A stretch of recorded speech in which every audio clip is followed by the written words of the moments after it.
ತಿರ್ಗಾ ಸಮಾಜ ಸೇವಕರು ದೊಡ್ಡ ನಾಯಕರು ಇವರೆಲ್ಲ.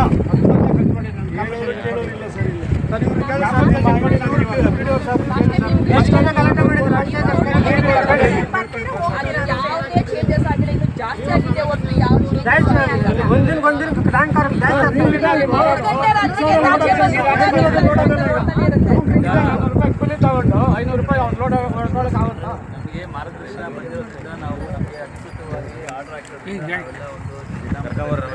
ತಾಲೂಕು ಮಟ್ಟದಲ್ಲಿ 5 ಜನ ಟೀಮ್ ಮಾಡಿಕೊಂಡು ಬಂದಿದ್ದೀವಿ. ಈಗ ಸುಮಾರು 10ರಿಂದ 15 ಪಾಯಿಂಟ್ ನಾವು ನೋಡ್ಕೊಂಡು ಬಂದಿದ್ದೀವಿ. ಈ ಪಾಯಿಂಟ್ ನೋಡಿದ್ದೀವಿ. ಈಗ ಈ ಪ್ರಕರಣ ವಿಶೇಷವಾಗಿ ಏನು ಸ್ಟೇ ಇದೆ ಅಂತ ಕೊಟ್ಟಿದ್ದಾರೆ. ನಮ್ಮ ಅಧಿಕಾರಿಗಳು ಯಾಕೆ ಅದನ್ನು ನಾವು ಸ್ಟೇ ವೆಕೇಟ್ ಮಾಡೋಕ್ಕೆ ಇಷ್ಟು ವರ್ಷಗಳು ನಾವು ಯಾರು ಪ್ರಯತ್ನ ಮಾಡಿಲ್ಲ ಅನ್ನೋದಕ್ಕೆ ನಾನು ಚರ್ಚೆ ಮಾಡ್ತೀನಿ.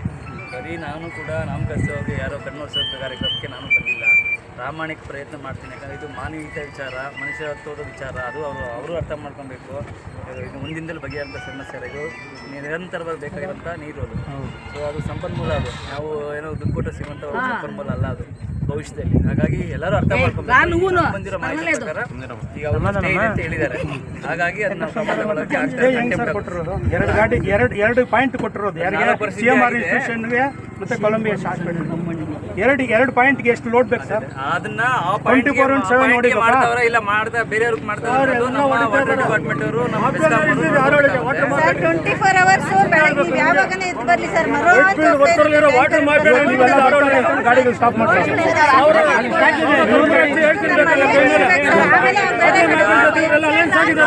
ನನಗೆ ಅರ್ಥ ಆಗಿದೆ. ನನಗೆ ಕಾಲ ನಾನು ಮಾತಾಡ್ತೀನಿ ಕೇಳಿ. ಈಗ ದಾಖಲಾತಿಗಳು ಅಡ್ಡ ಮಾಡ್ತಾ ಇದೆ. ನಮಗೆ ಆ ದಾಖಲಾತಿಗಳನ್ನ ಸರಿಪಡಿಸ್ಕೊಡ್ತೀರಿ. ಏನು ನ್ಯಾಯಾಲಯದಲ್ಲಿ ಅದು ಸ್ಟೇ ಇದೆ ಅಂತ ಹೇಳ್ತಾ ಇದ್ದಾರೆ. ಇವ್ರೊಬ್ಬರಿಗೆ ಸರ್ ಸ್ಟೇ ಇರೋದು, ಎಲ್ಲರೂ ಮಾಡಿದಿರಲ್ಲ. ಈಗ ಎಲ್ಲ ಅರ್ಥ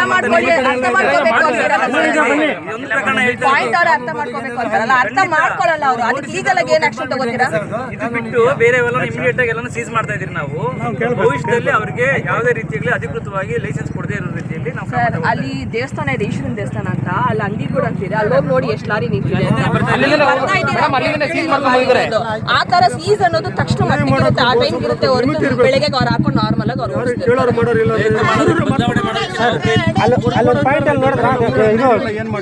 ಮೀಟರ್ ಇಲ್ಲ ಏನಿಲ್ಲ ಹಂಗೆ ಓಡಿಸ್ತಾ ಇದ್ರು ನೋಡಿದ್ರಲ್ಲ.